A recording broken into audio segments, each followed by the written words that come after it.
żeby pamiętać. Ja. Włączymy aparaturę, my włączyli. Ja. My się... Tam jest No. Nagrywa dobrze? A Ty nagrywasz? Ja. Ciebie? No, to nie będę oglądać. To zawsze nie będzie dobrze. Szkoda, że jest tak mało. Mam nadzieję, że się porozumie. Mam nadzieję, że to, że dużo książek tak się śmieję, bo wiecie, ta paniczka, która tu przy mną jest, napisała taką fajną książkę Afry. Nazywa się ta paniczka Dominika Bara. I nigdy by się nie spodziewał, że tak młododziołka, no to my mogą, to jest starszy, mogę być twoim bratem, także powiem jedno, że tak młododziołka napisze taką książkę, kiedy robię Stasika, kiedy o tych sprawach obozu zgoda, myślałbym wszystko. Miałem jeszcze takie coś, że spotkać się z więźniami, przyjeżdżali kiedyś po jako 50 ludzi. No ale teraz tak, paniczka napisała książkę. Tak to się stało, że się napisali. Czy mieliście jakieś rodzinne albo co? Nie, rodzinnych nie. Ale mieszkałam w Chorzowie niedaleko. Znaczy ja wtedy nie wiedziałam oczywiście, że tam był jakiś obóz. I kiedyś obejrzałam film Zgoda, miejsce niezgody. Tak, znam. No i jakoś mnie po prostu wkurzyło to, że jak to są takie historie, ludzie płaczą do kamery, starzy ludzie, którzy życie mają połamane, zmarnowane i nikt o tym nic nie wie i nikt nigdy tego nie zadośćuczynił zabezpieczenia. I nikt w ogóle o tych historiach nie opowiada, te historie są nieopowiedziane w ogóle. I tak sobie myślałam i stwierdziłam, że trzeba o tym opowiedzieć. No, to jest coś w tym jest, choć... Panie Leonie, był naciśnięty? Co? Dyktafon. Ależ nie wiem, czy tu chyba czerwony nacisnąłem. Bardzo. Tak? No możesz przyjść zobaczyć, czy się nagrywa. Nie. No ale wiesz, w razie czegoś ścieżka dźwiękowa w kamerze, mam nadzieję, będzie. No, zobaczymy. Najpierw powtórzymy, spróbuję ludzi sprowadzić. Tak dalej. Ale powiem tak, wiecie Państwo, ja o tym obozie się dowiedział w 1992 roku ubiegłego wieku. I co najciekawsze, moja familia wiedziała o tym obozie, bo jest w Ryńskie, przynajmniej moja muci, ale nigdy o tym nie chcieli dodać. Ja, mając 50 lat, niczego nie wiedział, że takie coś było. Dopiero Antun Nowok, świętej pamięci, więzień, co prawda niedługo tam był w tym obozie, mnie zaprosił na pierwsze uroczystości. I powiem, że część tych historii, które tu są opisane, miałem przyjemność usłyszeć od świadków, od tych ludzi, którzy tam byli, którzy tam po prostu pamiętali, jak to wyglądało, jak wyglądał Morel, jak wyglądało to wszystko. No i powiem jedna rzecz, że film, który paniczka powiedziała, Zgoda, miejsce niezgody, no to chyba powstał z kuli tych tablic. Okej, tu też jest napisane te tablice, czemu tam było haja o tabulki przy pomniku, przy tym panu. To? O tych kolaborantów się spodziewałem. Ja. No bo jak kolaborantem może być 12-letni chłopiec? 5-letni. 5-letnie dziecko. Stazik o 70 czy starka, bo i tak ile tam byli. Wiele tam ludzi tak się udało dokopać, wiele tam było ludzi? Około 6 000. 6 000. A wiele umarło? Dokumentowane było 1855. Wiele? 1855 udokumentowanych, ale około 2800 było w sumie. W sumie, no. Czyli powiedzmy sobie, można by powiedzieć, że niczym się nie różni ten obóz od najgorszych obozów niemieckich. Zresztą miejsce było po obozie niemieckim. No tak, no ten obóz za czasów niemieckich nie był tak okrutny, bo to był rzeczywiście opus pracy do pracowników skuty zgoda. I to nie był tak straszny. Natomiast ten był straszny i parę jeszcze innych obozów było, ale do zgody wróćmy. Książka jest gryfnie napisaną, chyba ścieżką szkolną do opisania. To bardziej do interpretowania książek, ale jestem po filologii i poza tym jestem bibliotekarzem.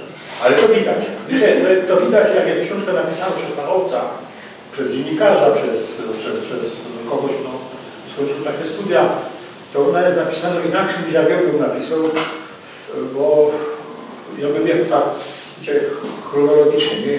W tym dniu przyjechali to, a to jest napisane tak, żeby to było ciekawe, żeby to było interesantne. No jest to pisane też dwoma językami. Dwoma takim od języka śląskiego, no i polsku. No i oczywiście spytał, czym mówię wszystko po śląsku. Ale jak przeczytał ta książka drugi raz, to bardzo można dobrze, że jest już napisane po polskiemu, że przynajmniej po polskiemu ci, którzy śląskiego nie znają, no mogą większość tej książki spokopić, ale trzeba się domyśleć. Ja bym miał prośbę takiego męża pani autor, ja będę koncept tej książki przeczytał, ja nie naczytał, bo ja powiem szczerze, źle czytał na głos, to trzeba mieć grajfka do tego, albo być też szkolony, a wiem, że pan Bara już jest wypróbowany i poprosimy o pracę. Najpierw kąsek po śląsku, a potem może się znajdzie jeszcze chwila, żeby kąsek po polsku. Genau. Ja. No i lecimy. To znaczy Flieger Lufthansa, na razie po leku, uno się po wygładzonym wzoru lotniska, widza jego trochę, bo cołki plac przesłają mi prawe krzydło. Patrzę na Truda. Lękosz się ja? Pytam. Truda kiwie go że nie, że prawie wcale. Wzdycho i chyba naprawdę nie strachu się prawie nic. Bo i czego się tu idzie lękać? Że Flieger zleci? No to zleci. Dziś nie rozwali się po łomie, a razem z nim ten cołki bajzel. Torby pełne szakietów i maszkietów, tasie ze zbieranymi przez całkiem życie pierdółkami, na które się szporowała, albo i nie, a które w tej ostatniej chwili nie przydadzą się żadnemu na nic. A razem z tym, razem z nami, marzenia, co się już nie spełnią, prask, stare miłości, chlast. Między tym walać się będzie wszystko, o czym chcieli pamiętać i to, czego nie chcieli wspominać za żadne skarby świata też. Ale na razie lecimy. Pilot wito nas na pokładzie, padło, że pogoda jest dobra do frugania i do lądowania tak samo, bo w Katowicach warunki są korzystne. Stewardesa nosi kawa i tyj, rozdawał bombony. Bierze kawa i pije chętnie. Nie pomno, co doktor jej powiedział, że z kuli herckrekotów mu ograniczać. Śmieja się, że w końcu pompka jeszcze. Ino, że to plan śmieszny nie je, bo truda jako je, tako je, ale serce mu wielkie i naprawdę by było szkoda. Przyglądam się jej, ale tak, co mnie nie widziała. No, richtig, gryfny człowiek.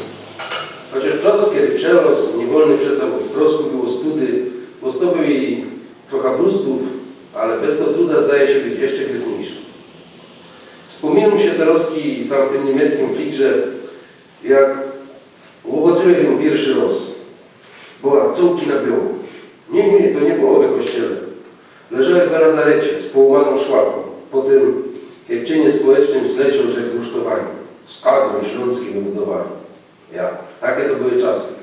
I Jorzek tak leżał, buła na łebie, 6 szpół, w ręka też poszyto, może na jakieś pieroństwo poczaskane zleciał. Szłapa w ekipsie wyciągnięto na bieg na jakimś żeleźnianym chęgu. I łona, gryf. A do co mu galoty piżamy zablykać, bo mnie będzie mogła. No ja myślę, może żebyś do nieba trafił albo kaj. Ale szłapa boli jak pierun. To niebo to nie jest. Ale kiedy tak dzisiaj myślę, to na pewno warte było z wierchu z tego rusztowania na pysk zlecieć. Było samotnych siostrzyczek więcej, ale do dzisiaj pamiętam, jak do szkoły aż przyjdzie łona.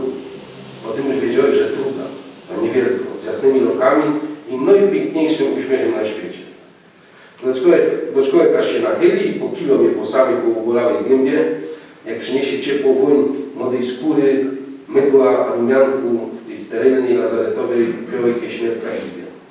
Boczkołek na jej śmiech, bo wiedziałek, że będzie się śmiał, jak nic głupiego powie.